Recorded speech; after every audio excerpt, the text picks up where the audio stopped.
ક્ષત્રિય સમાજના આંદોલનના મુખ્ય ચહેરા રહેલા પીટી જાડેજા પર હવે કાયદાકીય ગાળીઓ કસવામાં આવી રહ્યો છે। ધમકી આપવાના મામલે ક્ષત્રિય આગેવાન પીટી જાડેજાની પાસા હેઠળ ધરપકડ કરવામાં આવી। તેમની ધરપકડ બાદ તેમને અમદાવાદની સાબરમતી જેલમાં ખસેડવામાં આવ્યા। આ ઘટનાને પગલે આજે ક્ષત્રિય સમાજના આગેવાનો દ્વારા ઉગ્ર વિરોધ પ્રદર્શન કરવામાં આવ્યું। સમાજના આગેવાનો અને કાર્યકરોએ બહુમાળી ભવન ચોકથી કલેક્ટર કચેરી સુધી વિશાળ રેલી યોજી હતી।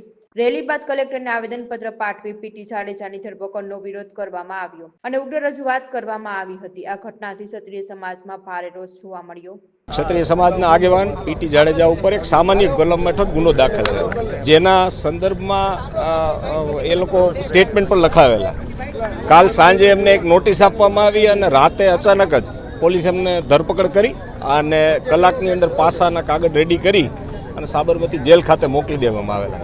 ક્ષત્રિય સમાજના આગેવાન છે અને આંદોલનમાં એમને ભાગ ભજવેલો છે, એટલે હોય કે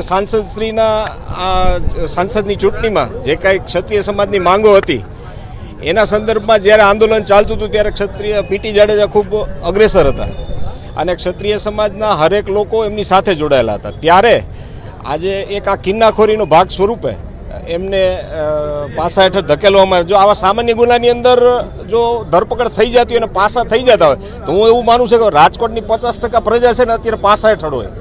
અત્યારે કોઈ સામાન્ય ધમકી આપી છે એવો ગુનો છે, એની અંદર જો પાસા કરી દેતા હોય તો આ તો બહુ વિચારવા જેવી બાબત છે। અને હમણાંથી જોવામાં આવી રહ્યું છે કે નાના નાના ગુનામાં જો રાજકીય હાથો બની અને પોલીસ આ કામ કરતી હોય તો અમને પણ એક વિચારવાનો મોકો મળ્યો છે।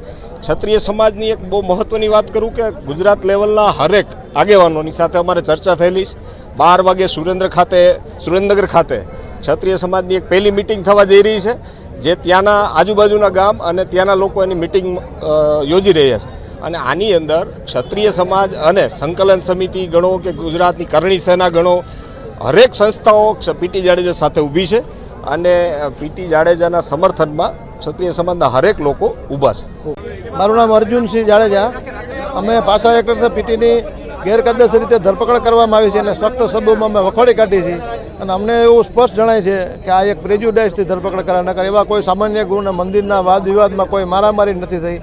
એવી સામાન્ય ચર્ચામાં કોઈ ઉપર ડાયરેક્ટ પાછા લાગે એ વધારે પડતું એક દમન છે, ક્ષત્રિય સમાજને દબાવવાની એક ચાલ છે એવું અમને લાગે છે। એટલે અને અસ્મિતા આંદોલન ક્ષત્રિય સમાજે કર્યું એના માટે પ્રેજ્યુડાઇઝ રાખીને આ પગલું ભર્યું હોય એવું અમને સ્પષ્ટ લાગે છે।